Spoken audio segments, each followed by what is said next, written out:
क्या मृत्यु को भी हराया जा सकता है? क्या केवल भक्ति और मंत्रों की शक्ति इतनी प्रबल हो सकती है कि स्वयं यमराज को भी लौटना पड़े? आज हम जिस कथा में प्रवेश कर रहे हैं वह केवल एक चमत्कारी प्रसंग नहीं, बल्कि शिव की कृपा, महामृत्युंजय मंत्र की दिव्यता और एक बालक की अडिग श्रद्धा की पराकाष्ठा है।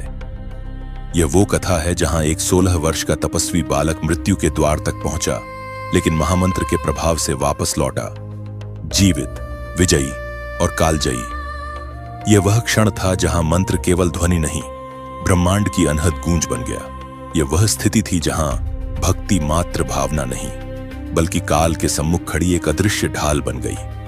लेकिन इस रहस्यमयी यात्रा में आगे बढ़ने से पहले आइए जानते हैं उस महामंत्र को जिसने इस कहानी को संभव बनाया।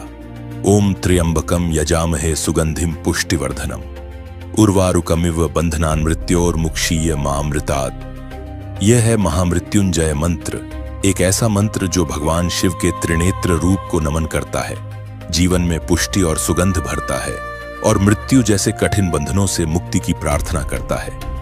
कहा जाता है इस मंत्र की उत्पत्ति स्वयं महर्षि वशिष्ठ द्वारा हुई थी, जब उन्होंने यह दिव्य ज्ञान ऋषि मार्कंडेय को प्रदान किया, एक ऐसे बालक को जिसके जीवन की अवधि मात्र 16 वर्षों तक सीमित थी, लेकिन जिसकी आस्था अनंत काल तक गूंजती रही। अगर आपको हमारे प्रयास अच्छे लग रहे हैं तो कृपया इस वीडियो को लाइक करें, और यदि आपने अभी तक इस चैनल को सब्सक्राइब नहीं किया है तो कृपया सब्सक्राइब जरूर करें, ताकि अगला आध्यात्मिक और रहस्यमयी कंटेंट आप तक समय पर पहुंचता रहे।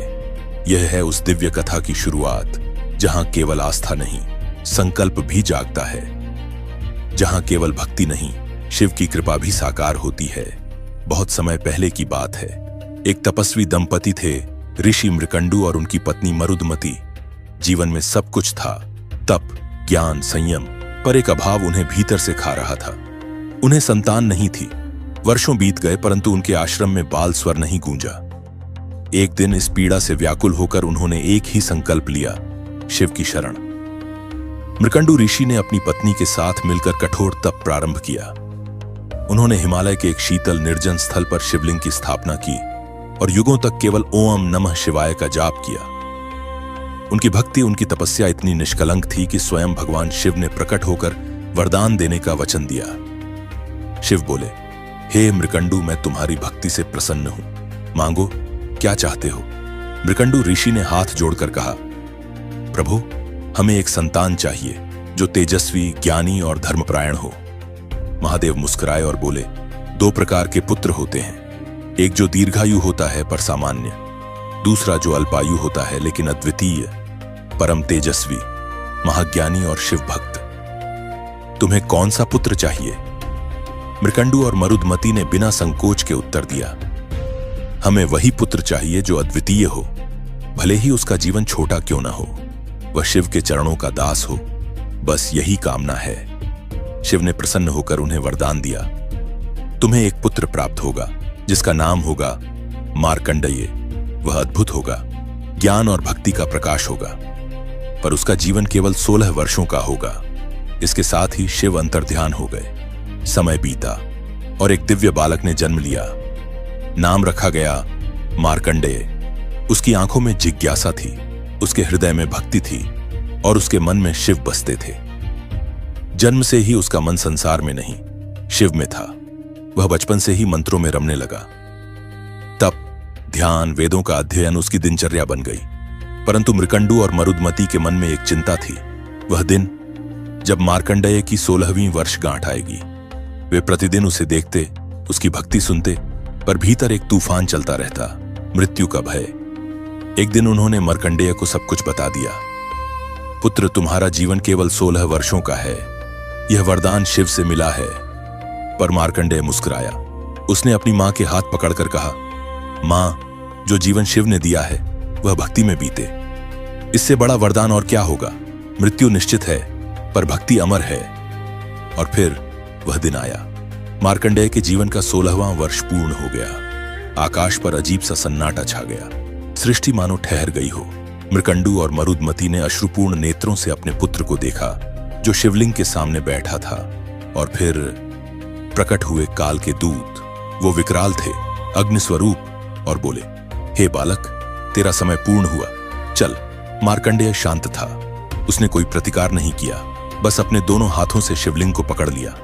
उसके नेत्र बंद थे, लेकिन आत्मा जागृत थी और उसके होठों से निकला महामंत्र, ओम त्र्यंबकम यजामहे सुगंधिम पुष्टिवर्धनम उर्वारुकमिव बंधनान मृत्योर्मुक्षीय मामृतात्। हर जप के साथ उसका स्वर ऊंचा होता गया। शिवलिंग से लिपटा बालक अब कोई साधारण बालक नहीं था, वह साक्षात जप का केंद्र बन चुका था। काल के दूत आगे बढ़े, पर जैसे ही उन्होंने उसे छूने का प्रयास किया, एक कंपन फैल गया। ब्रह्मांड थरथरा उठा, डमरू की गूंज सुनाई दी, कैलाश से ज्योति प्रकट हुई, स्वयं महादेव प्रकट हुए। तीसरा नेत्र जल रहा था, कंठ में सर्प लहरा रहा था, पर आंखों में करुणा थी। महादेव ने काल की ओर देखा और बोले, यह मेरा भक्त है, जिसने मुझे पुकारा है, उसे मृत्यु छू नहीं सकती। मैं काल हूं और मैं ही इसका रक्षक भी हूं। महादेव ने काल का फंदा तोड़ डाला, मृत्यु वहीं रुक गई और मार्कंडेय, वह अमर हो गया। उसी क्षण शिव ने आशीर्वाद दिया, अब यह बालक अमर रहेगा। मंत्र की शक्ति जिसने दिखा दी है, वह कालातीत हो गया है। मार्कंडेय ऋषि बन गए, योग, तप और ध्यान के प्रतीक। आज भी जब कोई मृत्यु के भय से कांपता है, वह महामृत्युंजय मंत्र का जाप करता है, क्योंकि वह केवल मंत्र नहीं, जीवन और मृत्यु के बीच की आवाज है। यह मंत्र हमें याद दिलाता है कि अगर भक्ति सच्ची हो और जप में समर्पण हो, तो शिव स्वयं प्रकट होते हैं। आज भी जब आप महामृत्युंजय मंत्र जपते हैं, तो हर ध्वनि मार्कंडेय की तरह ही शिव को पुकारती है, और शिव कभी अपने भक्त की पुकार अनसुनी नहीं करते। हर जप, हर स्वर एक कंपन बनकर ब्रह्मांड में गूंजता है, जो सीधा महादेव के हृदय तक पहुंचता है।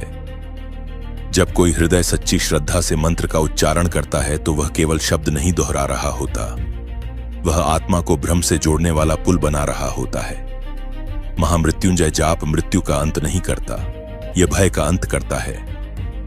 यह आत्मा को वह साहस देता है जहां मृत्यु भी छोटा सत्य लगने लगता है। शिव के चरणों में समर्पित यह मंत्र हर उस साधक की रक्षा करता है जो प्रेम, श्रद्धा और विश्वास के साथ उसका जाप करता है, क्योंकि जहां महामृत्युंजय मंत्र गूंजता है, वहां मृत्यु भी मौन हो जाती है। यदि आपको यह कथा प्रेरणादायक लगी हो, तो कृपया इस वीडियो को लाइक करें, अपने अपनों के साथ शेयर करें और सब्सक्राइब जरूर करें, ताकि ऐसी और रहस्यमयी कथाएं आप तक पहुंचती रहें। कमेंट में लिखिए हर हर महादेव और बताइए कि आपने कब और क्यों महामृत्युंजय मंत्र का जाप किया है। शिव की कृपा आप पर बनी रहे। हर हर महादेव। धन्यवाद।